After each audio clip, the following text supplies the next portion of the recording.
형제들아, 나는 너희가 알지 못하기를 원하지 아니하노니 우리 조상들이 다 구름 아래에 있고 바다 가운데로 지나며 모세에게 속하여 다 구름과 바다에서 세례를 받고 다 같은 신령한 음식을 먹으며 다 같은 신령한 음료를 마셨으니 이는 그들을 따르는 신령한 반석으로부터 마셨음에 그 반석은 곧 그리스도시라. 그러나 그들의 다수를 하나님이 기뻐하지 아니하셨으므로 그들이 광야에서 멸망을 받았느니라. 이러한 일은 우리의 본보기가 되어 우리로 하여금 그들이 악을 즐겨한 것 같이 즐겨하는 자가 되지 않게 하려 함이니 그들 가운데 어떤 사람들과 같이 너희는 우상 숭배한 자가 되지 말라. 기록된 바 백성이 앉아서 먹고 마시며 일어나서 뛰논다 함과 같으니라. 그들 중에 어떤 사람들이 음행하다가 하루에 23,000명이 죽었나니 우리는 그들과 같이 음행하지 말자. 그들 가운데 어떤 사람들이 주를 시험하다가 뱀에게 멸망당하였나니 우리는 그들과 같이 시험하지 말자. 그들 가운데 어떤 사람들이 원망하다가 멸망시키는 자에게 멸망하였나니 너희는 그들과 같이 원망하지 말라. 그들에게 일어난 이런 일은 본보기가 되고 또한 말세를 만난 우리를 깨우치기 위하여 기록되었느니라. 그런즉 선줄로 생각하는 자는 넘어질까 조심하라. 사람이 감당할 시험 밖에는 너희가 당한 것이 없나니 오직 하나님은 미쁘사 너희가 감당하지 못할 시험 당함을 허락하지 아니하시고 시험 당할 즈음에 또한 피할 길을 내사 너희로 능히 감당하게 하시느니라. 하나님의 말씀입니다. 하나님께 감사합니다. 예수님을 믿으면 구원을 받습니다. 이 복음의 진리는 교회를 다니지 않는 사람들도 익히 알고 있는 것입니다. 근데 이 진리가 그리스도인들에게는 굉장히 감사하고 또 영광스러운 고백이지만 불신자들에게는 불쾌한 명제처럼 받아들여질 때가 많이 있습니다. 왜냐하면 그들은 이 말씀의 진리를 자기의 영혼에 적용시키기보다 기성교회의 모습들을 통해서 이 말씀을 이해하기 때문입니다. 종종 저녁 뉴스에 언급되는 교회의 모습들은 그렇게 아름다워 보이질 않습니다. 재산 문제로 교회가 다툼을 일으키고 또 성적인 문제를 일으킨다든지 기타 여러 가지 문제로 교회가 갈등과 분란을 일으키고 있는 모습들은 모든 사람들의 눈살을 찌푸리게 하기에 충분합니다. 그럴 때마다 불신자들은 회개하고 믿기만 하면 구원을 받는다고 가르치니 저렇다라고 하면서 교회를 비판합니다. 그런 점에서 우리는 그들의 비판을 겸손히 받아들이고 또 교회가 복음의 진리를 온전히 드러낼 수 있도록 노력을 해야 될 것입니다. 하지만 진짜 문제는 불신자들의 그런 오해가 아니라 교회 안에서도 이러한 복음을 잘못 이해하고 왜곡하는 이들이 존재한다는 것입니다. 그들은 스스로 복음에 대해서 잘 알고 있다고 생각했고 교회의 수많은 교육과 예배에 참여하면서 신앙생활에는 충분한 자신이 있다고 생각하는 그런 사람들이었습니다. 오늘 본문의 고린도 교회가 바로 그러했습니다. 그들은 지식이 있었고 또 특별한 은사를 소유하고 있었으니 스스로 그리스도인이라 구원을 받은 자라 자부하기에 충분한 자들처럼 보였습니다. 하지만 그들이 소유한 모든 은사와 지식들은 하나님의 영광스러운 복음을 드러내는 데에 사용되지 못했고 오히려 교회에 여러 가지 문제를 일으킬 뿐이었습니다. 그래서 고린도전서 앞부분의 상당 부분의 내용들은 음행에 대한 것, 또 세상 법정에 송사하는 것, 결혼, 우상 제물에 바쳐지는 그 제물들에 대한 것들을 교훈하고 있습니다. 그래서 바울은 고린도전서를 통해서 성도들의 문제점을 가르쳐주고 또 참된 신자다움이란 무엇인지를 그들에게 알려주고 있습니다. 그 중에 오늘 본문은 그리스도인의 자유와 절제에 대한 교훈을 주고 있습니다. 우리 오늘 본문을 이해하기 위해서 8장과 9장의 흐름을 이해할 필요가 있습니다. 8장에서는 우상의 제물과 관련한 문제들이 나타났습니다. 당시 고린도 교회에는 우상 숭배가 많은 지역에 있었기 때문에 상당히 많은 음식들이 우상의 제물과 관련이 있었고 상당히 많은 곳에서 우상 신전들이 존재했습니다. 그래서 교회 안에 어떤 사람들은 우상에게 바쳐진 제물이다라는 사실 때문에 신앙의 양심이 매우 불편해졌고 또 반대로 어떤 사람들은 우상제물이 사람들을 더럽히지 못한다라는 지식을 가지고 자유롭게 음식을 먹곤 했습니다. 지식이 있는 사람들은 우상제물에 대해서 자유함을 누리고 있었고 반대로 지식이 없는 사람들은 그러지 못했던 것입니다. 그래서 바울은 8장 9절에서 말씀하기를 그런즉 너희의 자유가 믿음이 약한 자들에게 걸려 넘어지지 않게 되도록 조심하라 라고 가르치고 있습니다. 그리고 8장 13절에서는 그러므로 만일 음식이 내 형제를 실족하게 한다면 나는 영원히 고기를 먹지 아니하여 내 형제를 실족하지 않게 하리라 라고 함으로써 바울도 자신의 권리와 자유를 스스로 포기하겠다, 절제하겠다라고 그렇게 교훈을 합니다. 그래서 이어지는 고린도서 9장에서는 사도 바울이 자신이 가지고 있던 권리들을 이야기합니다. 4절에서 먹고 마실 권리도 있고 결혼할 권리도 있고 수고한 것에 대한 대가를 받을 권리도 있다고 이야기합니다. 하지만 9장 12절 중반부에 오면은 그러나 우리가 이 권리를 쓰지 아니하고 범사에 참는 것은 그리스도의 복음에 장애가 없게 하려 함이로다 라고 말을 합니다. 그리고 9장 27절에서는 내가 내 몸을 쳐 복종하게 함은 내가 남에게 전판 후에 자신이 도리어 버림을 당할까 두려워함이로다 라고 이야기합니다. 바울이 거듭해서 9장에서 사도의 권리와 또 그것들을 포기한 자기 자신에 대해서 말씀하고 있는 것은 자기가 절제하고 포기했다는 것입니다. 이것은 바울이 열심히 사역을 하면서도 버림을 당할지 모른다라는 그런 불확실의 요소를 이야기하는 것이 아닙니다. 바울은 복음 전파에 해가 된다면 자신의 권리를 포기하고 또 자기 몸을 쳐 복종하게 해서라도 그리스도의 복음을 증거하는 삶을 살겠다라고 이야기하는 것입니다. 그런데 우리는 사도 바울이 이해하고 있는 복음 안에서의 자유가 무엇인지를 짐작하게 됩니다. 그가 말하는 자유는 자신이 원하는 것을 무엇이든지 할 수 있는 자유가 아니라 권리조차도 스스로 포기할 수 있는 절제의 자유인 것입니다. 이것이 바울이 말하고자 하는 자유의 참된 의미입니다. 하지만 고린도 교회 성도들을 포함하여 오늘날의 많은 사람들이 자유에 대한 잘못된 이해들을 가지고 살아갑니다. 우상 제물에 대한 충분한 지식이 있고 자신이 복음 안에서 충분한 자유를 누릴 수 있으니 모든 것이 가하다라고 여기는 것입니다. 지식과 자유의 오용이 그리스도인들에게서 나타나고 있는 것입니다. 만일의 신자들이 이러한 오용으로 인해서 그리스도를 믿으면 구원을 받습니다라는 이러한 복음의 진리가 불신자들에게 오해를 주고 있다면 그것은 복음의 장애가 된다는 것이죠. 바울은 이러한 오용을 없애기 위해서 한 가지 예를 듭니다. 하나님 나라 공동체의 일원이었고 또 나름대로 신령한 은사를 경험했던 한 사람들을 이야기합니다. 바로 구약의 이스라엘입니다.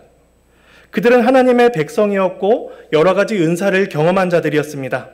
그런데 이스라엘은 교만했고 하나님을 이용했으며 또한 하나님 앞에 범죄했습니다.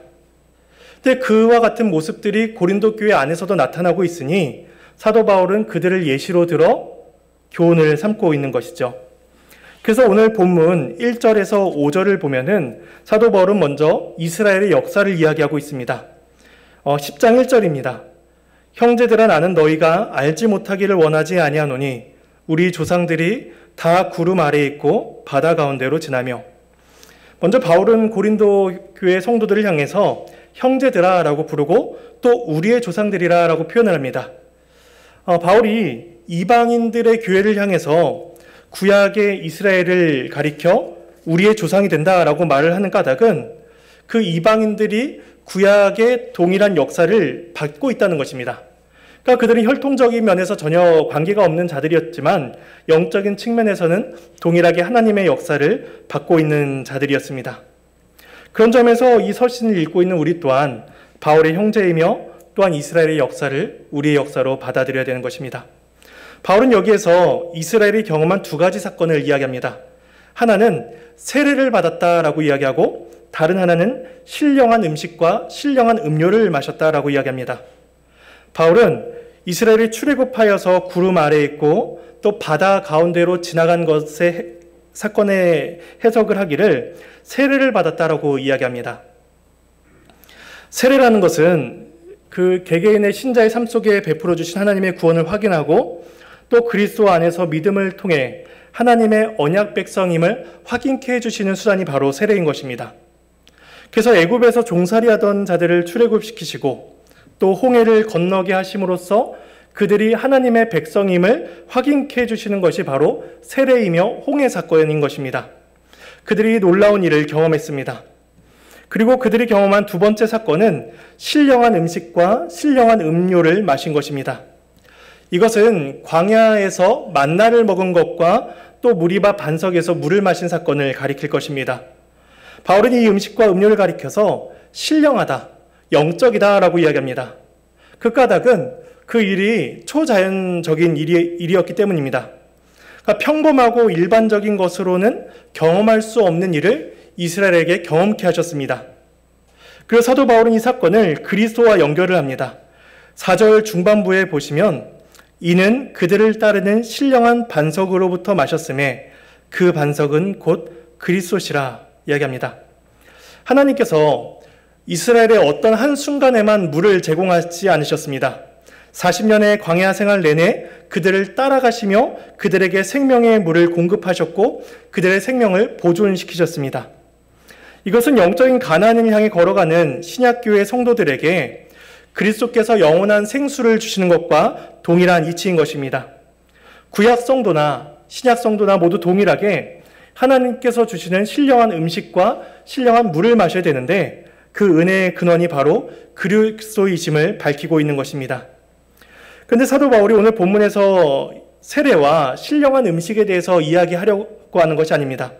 바울이 여기서 말을 하고자 하는 것은 이스라엘의 모든 자들이 여기에 참여했다는 것에 중점이 있습니다. 그래서 1절에 보시면 조상들이 다 구름 아래 있고 라고 이야기합니다. 2절에서는 다 구름과 바다에서 세례를 받았다고 이야기합니다. 3절에서는 다 같은 신령한 음식을 먹었다 이야기하고 4절에서는 다 같은 신령한 음료를 마셨다고 또한 이야기합니다. 그러니까 바울이 여기서 말을 하고자 하는 것은 세례나 성찬 이런 것을 설명하고자 하는 것이 아니라 이스라엘이 하나의 단일한 공동체로서 그 신령한 경험들을 했다는 것입니다. 그들 모두가 다 동일하게 하나님의 은혜를 경험했고 하나님의 보호하심을 경험했으며 하나님의 특별한 은사를 경험한 자들인 것입니다. 여기에는 어떠한 구별이나 차이가 없습니다. 특별한 사람만 홍해를 건넌 것이 아니고 특별한 사람만 음식을 먹은 것이 아니라 이스라엘 모든 공동체가 그 은혜를 경험했습니다. 마찬가지로 고린도 교회 너희 자신들을 돌아보라고 이야기합니다. 고린도 교회 공동체도 이스라엘과 동일하게 모든 사람들이 세례를 받았고 또 함께 성찬에 참여하며 복음에 대한 신령한 지식들을 가지고 있었습니다. 다 함께 그 은혜에 참여하고 있는 것이지요. 그런데 문제는 구약의 모든 이스라엘이 하나님의 놀라운 은혜를 경험했음에도 불구하고 그들 중에 다수가 멸망하고 말았다는 것입니다. 5절에서 이렇게 말씀합니다. 그러나 그들의 다수를 하나님이 기뻐하지 아니하셨으므로 그들이 광야에서 멸망을 받았느니라. 출애굽한 1세대 중에서 여호수아와 갈렙 두 사람을 제외하고는 한 사람도 가나안 땅에 들어가지 못했습니다. 그러니까 두 사람과 출애굽 2세대들만 가나안 땅에 들어갈 수가 있었죠. 이스라엘 모두가 다 똑같은 경험을 했는데 그들 중 대다수를 하나님이 기뻐하지 않으셨고 그들 중 대다수를 광야에서 죽게 하신 것입니다. 바울이 이런 이야기를 하는 까닭은 그들에게 고린도 교회에게 본보기를 주기 위함이라는 것입니다. 6절 말씀입니다. 이러한 일은 우리의 본보기가 되어 우리로 하여금 그들이 악을 즐겨한 것 같이 즐겨하는 자가 되지 않게 하려 함이니 본보기의 목적은 고린도 성도들에게 두려움을 심어주기 위함이 아닙니다. 이 말씀을 잘못 이해하면 우리는 구원을 받느냐 못 받느냐, 구원의 확신을 갖느냐 못 갖느냐로 이해할 수가 있습니다. 근데 바울이 이야기하는 본보기의 초점은 우리로 하여금 그들이 악을 즐겨한 것 같이 즐겨한 자가 되지 않게 하는 데에 그 초점이 맞춰져 있습니다. 그러니까 구원이냐 멸망이냐가 아니라 악을 즐겨하느냐 즐겨하지 않느냐, 서 있느냐 서지 않느냐, 여기에 이제 사도 바울의 가르침에 초점이 있다는 것입니다. 그래서 바울은 이어지는 7절에서 10절을 보면은 4가지 부정적인 본보기를 이제 제시합니다. 첫 번째 본보기는 7절에 나옵니다. 그것은 이스라엘의 우상숭배였습니다.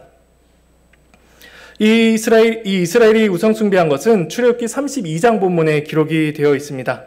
이스라엘이 금송아지를 만들고 그 앞에 경배를 하죠.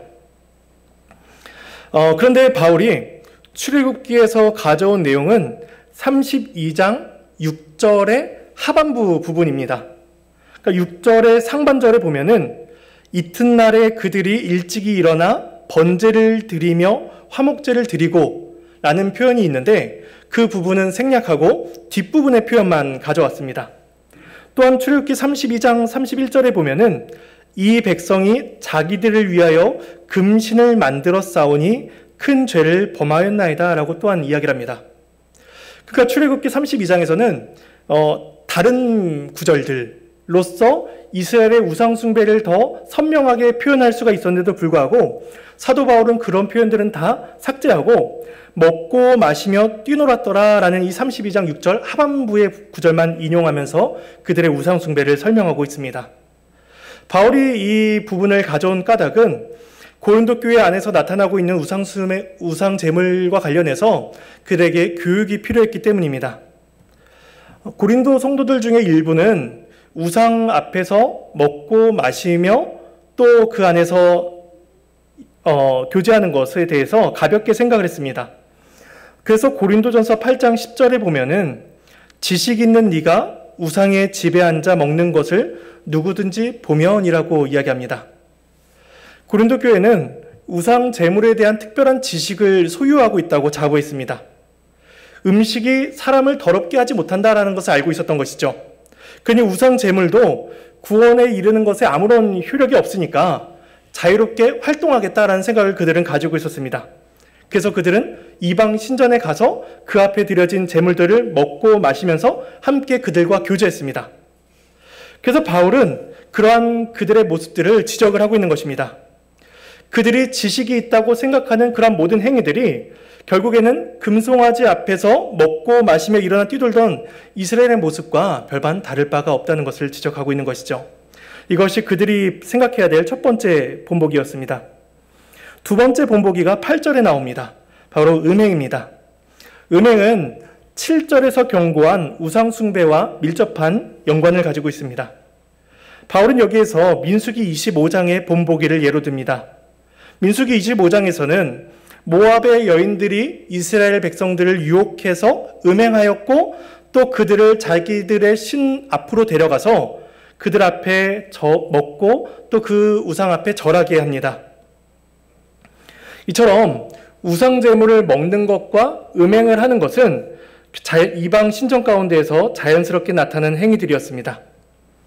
그리고 그 이스라엘의 우상 숭배가 어느 한 사람, 두 사람의 그런 일탈이 아니었음이 이제 성경에 기록되어 있습니다.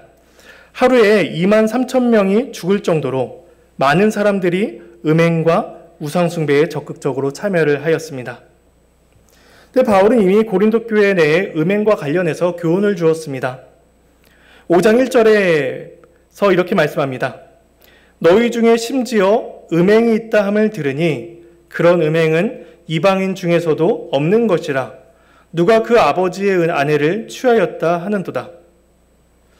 이스라엘의 우상숭배가 그들에게 어떤 성적인 방탕함을 제공했는지를 생각해 본다면 너희 안에서 나타나고 있는 그 우상제물을 먹는 것, 또 너희 안에서 나타나는 방탕함을 주의해야 된다는 것입니다. 그들은 자기들 안의 모습들을 살펴봄으로써 스스로 악을 즐겨하고 있는지를 돌아보아야 했습니다. 바울이 세 번째 말하는 본보기는 9절에 나타나는 시험입니다. 이것은 민수기 21장에서 이스라엘이 만나를 하찮은 음식으로 여겼던 태도를 가리킵니다. 그런데 시편 78편 18절에서 20절은 이스라엘의 이러한 태도를 잘 보여줍니다. 한번 시편 78편을 찾아서 함께 읽어보도록 하겠습니다.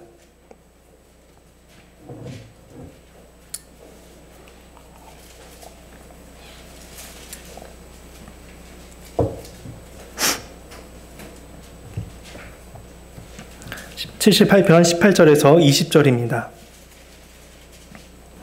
함께 읽겠습니다. 그들이 그들의 탐욕대로 음식을 구하여 그들의 심중에 하나님을 시험하였으며 그뿐 아니라 하나님을 대적하여 말하기를 하나님이 광야에서 식탁을 베푸실 수 있으랴. 보라, 그가 반석을 쳐서 물을 내시니 시내가 넘쳤으나 그가 능히 떡도 주시며 자기 백성을 위하여 고기도 예비하시랴 하였도다. 이 시편 말씀은 그들이 하나님을 시험한다는 것이 무엇을 의미하는지를 잘 보여줍니다. 그들이 탐욕대로 음식을 구하였습니다. 탐욕대로 구하였다는 것은 하나님께서 공급해 주시는 것에 만족하지 못하고 또 하나님의 약속을 신뢰하지 못하는 것을 의미합니다. 그러니까 불만족, 불신에서 이 시험이 비롯됩니다. 그리고 이 시험은 하나님을 대적하는 것으로 이어집니다.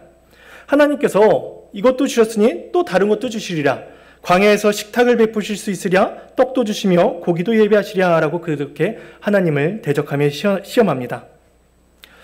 이스라엘은 그들이 광야에서 먹는 만나와 하나님께서 주시는 물, 또 광야에서 누리는 모든 것들이 자신들이 마땅히 누릴 수 있는, 또 마땅히 누려야만 하는 권리라고 생각을 했습니다.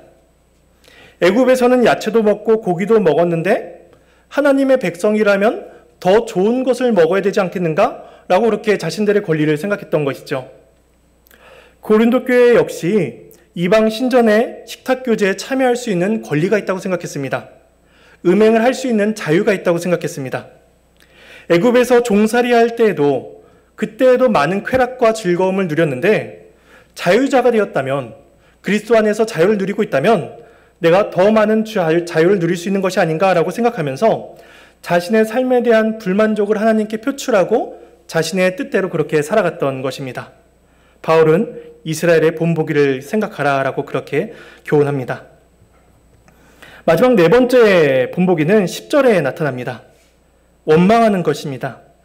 이스라엘은 여러 차례 모세와 하나님을 원망했습니다.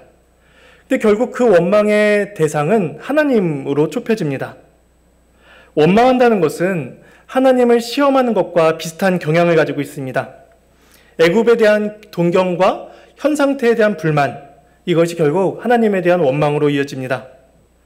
바울은 앞서 고린도전서 3장 3절에서 너희는 아직도 육신에 속한 자로다. 너희 가운데 시기와 분쟁이 있으니 라고 이야기하면서 교회 안에서 일어나고 있는 분쟁과 분란, 다툼, 시기에 대해서 이야기했습니다.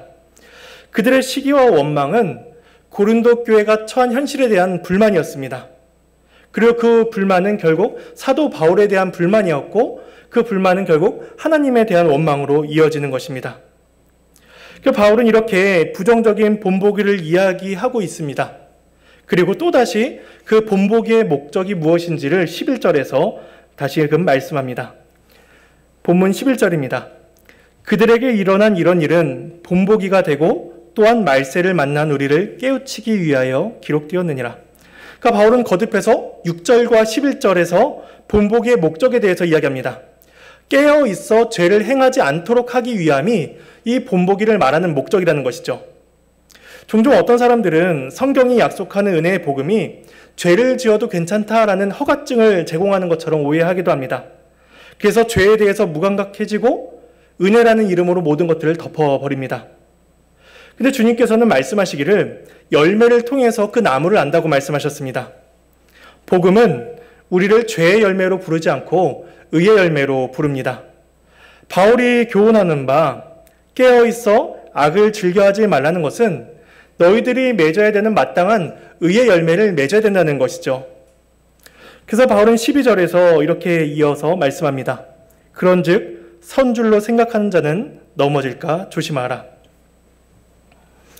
바울은 이 편지의 수신자들이 성도라는 것에 근거해서 교훈을 하고 있습니다. 그러니까 모든 사람들, 이 서신을 받고 있는 모든 고린도 교회 성도들이 다 하나님의 부르심을 받은 자들이다 라는 것을 염두하고 말씀하고 있습니다. 그래서 12절에서 이야기하는 서 있는 것과 넘어지는 것은 구원을 의미하지 않습니다. 구원을 의미하지 않고 신앙생활의 양태가 어떠한지를 보여주고 있는 것입니다. 만일에 우리가 이 섬과 넘어짐을 구원과 멸망으로 이해한다면 어느 누구도 그 구원의 확신을 누릴 수가 없을 것입니다. 내가 언제 넘어질까? 내가 언제 구원에서 떨어져 나갈까라고 그렇게 불안정한 구원을 가지게 될 것입니다. 그래서 바울은 여기에서 구원이 아니라 신앙생활에 대해서 이야기하고 있습니다. 본보기로 언급된 이스라엘은 멸망하고 죽었습니다. 그들의 죄악들을 말씀하고 있는 까닭은 그 죄가 얼마나 엄중한지를, 그 죄의 파급력이 얼마나 큰지를 지금 교훈하고 있는 것입니다. 하나님 앞에서 짓는 죄가 결코 가벼울 수가 없습니다. 바울은 이러한 죄의 엄중함을 통해서 죄 가운데 넘어지지 말라고 교훈하고 있는 것입니다. 그러니까 멸망하는 것이 아니라 넘어지는 것에 대해서 말씀하고 있는 것이죠. 우리는 뒤로 넘어져도 코가 깨진다라고 이야기하지 뒤로 넘어져도 죽는다라고 표현하지 않습니다. 신앙생활에서 넘어지는 것은 고통이고 상처를 남깁니다. 바울은 성도들이 그러한 고통을 겪지 않도록 서 있는 것과 넘어지는 것에서 경고하고 권면하고 있는 것입니다. 그래서 13절에서 말씀하기를 사람이 감당할 시험 밖에는 너희가 당한 것이 없나니 오직 하나님은 미쁘사 너희가 감당하지 못할 시험 당함을 허락하지 아니하시고 시험 당할 즈음에 또한 피할 길을 내사 너희로 능히 감당하게 하시니라 말씀합니다. 고린도 교회 성도들 중에 일부는 자신들은 넘어지는 일이 결코 없을 것이다 라고 자신하며 신앙생활했습니다. 세례도 받았고 성찬에도 열심히 참여하고 여러 가지 성령의 은사와 지식들을 소유하고 있으니 충분히 잘 서 있다고 생각했습니다. 예전에 어떤 목사님이 개인적으로 이런 이야기를 하셨습니다. 그 목사님이 계시는 교회에서 성경 공부를 진행하려고 하는데 이제 신앙생활을 막 시작하신 분들은 이제 배우고 싶어하고 열심히 하고 싶어하는 그런 마음이 있는데 신앙생활을 오래 하신 분들 중에 일부 분들은 이제 그렇지 않아 하셔서 이제 고민이 된다라고 말씀을 하셨습니다. 그분들이 하시는 말씀은 이렇습니다. 나는 이미 다 해봐서 알아. 젊을 때 열심히 안 해본 사람이 있나? 나는 이미 배울 거 다 배웠고 알 만큼 아니. 자네들이나 열심히 해. 라는 말로써 이제 성경 공부에 열심을 내지 않는다라고 이제 말씀을 들었습니다. 오늘 본문에 비추어 본다면 그러한 태도들은 나는 충분히 잘 서 있어. 나는 넘어지지 않아. 라고 그렇게 자신하는 태도인 것이죠. 근데 바울은 이야기하기를 신자에게는 언제나 시험이 온다고 이야기합니다. 나는 충분한 지식과 충분한 연륜이 있으니 시험으로부터 자유하다라고 자신할 수 있는 성도는 아무도 없습니다. 바울은 고린도 성도들에게 이 사실을 가르치고자 합니다.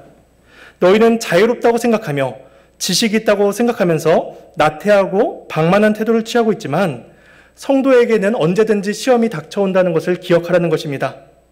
그리고 그 시험을 능히 감당해서 넘어지지 말라는 것입니다. 그렇다면 우리에게 닥친 모든 시험들을 어떻게 감당할 수가 있을까요? 바울은 한 가지로 그에 대한 답을 제시합니다. 하나님은 미쁘시다는 것입니다. 언약을 베푸신 하나님은 신실하시고 변함이 없으십니다.